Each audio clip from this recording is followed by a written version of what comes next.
नमस्कार। अगर आप अपने बच्चे का एडमिशन केंद्रीय विद्यालय में करवाने की सोच रहे हैं तो आप बिल्कुल सही जगह पर हैं। चलिए 2026-27 सेशन के लिए जो ऑनलाइन एप्लीकेशन प्रोसेस है उसे एकदम आसान भाषा में समझते हैं। हम ये पक्का करेंगे कि कोई भी ज़रूरी स्टेप आपसे छूट ना जाए। तो आज हम क्या-क्या देखने वाले हैं? सबसे पहले हम देखेंगे कि ऑफिशियल पोर्टल कौन सा है। फिर बात करेंगे उन ज़रूरी तारीखों की जिनका आपको खास ध्यान रखना है। इसके बाद पूरी एप्लीकेशन प्रोसेस का एक ओवरव्यू लेंगे। फिर हम एप्लीकेशन फॉर्म के अंदर घुसकर देखेंगे कि उसमें क्या-क्या है और आखिर में हम बात करेंगे फाइनल स्टेप्स और सबमिशन की। तो चलिए शुरू करते हैं। ठीक है, तो सबसे पहले ये ऑनलाइन पोर्टल आखिर है क्या और किसके लिए बनाया गया है? चलिए इसी सवाल का जवाब ढूंढते हैं।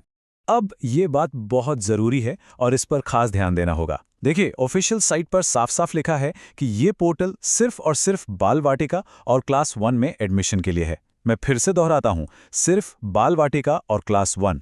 अगर आप किसी और क्लास के लिए एडमिशन देख रहे हैं तो ये पोर्टल आपके काम का नहीं है। चलिए, अब आते हैं सबसे ज़रूरी हिस्से पर, यानी कि तारीखें। यहाँ पर एक दिन की भी चूक का मतलब है मौका हाथ से निकल जाना। तो चलिए एप्लीकेशन की डेट्स पर बात करते हैं। तो सबसे बड़ा सवाल, एप्लीकेशन विंडो आखिर कब खुलेगी और कब बंद होगी? चलिए एकदम सही तारीख और समय जान लेते हैं ताकि ये मौका किसी भी हालत में हाथ से ना जाए। तो ये रही वो तारीखें। अपने कैलेंडर में इन्हें अभी मार्क कर लीजिए। एप्लीकेशन शुरू होंगे 20 मार्च सुबह ठीक 10 बजे से और पोर्टल बंद हो जाएगा 2 अप्रैल रात 11:59 पर। बस, ये विंडो बहुत छोटी है, इसलिए इन तारीखों का ध्यान रखना बहुत बहुत ज़रूरी है। ठीक है, तारीखें तो हमें पता चल गईं, लेकिन शुरू से लेकर आखिर तक ये पूरा प्रोसेस दिखता कैसा है? चलिए एक नज़र डालते हैं इस पूरे सफ़र पर।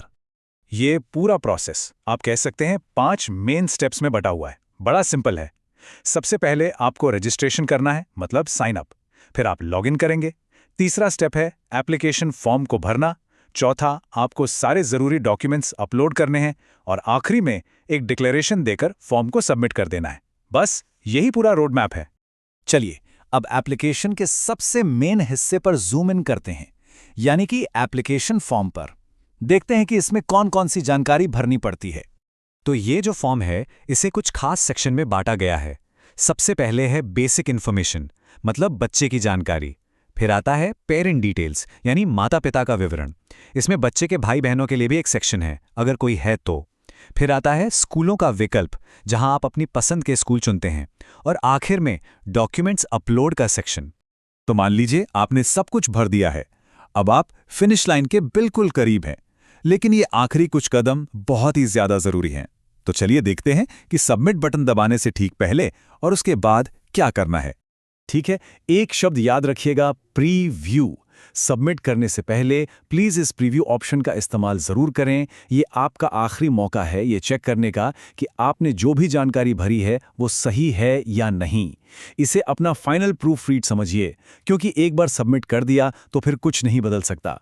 और फिर आता है वो final click, declaration and submit. इस पर क्लिक करने का मतलब है कि आप ऑफिशियली ये मान रहे हैं कि आपने जो भी जानकारी दी है वो सच और सही है।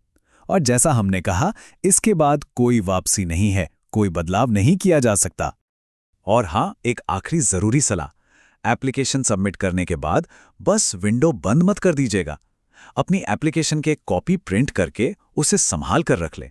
ये आपके रिकॉर्ड के लिए तो ज़रूरी है ही और आगे भी बहुत काम आ सकती है।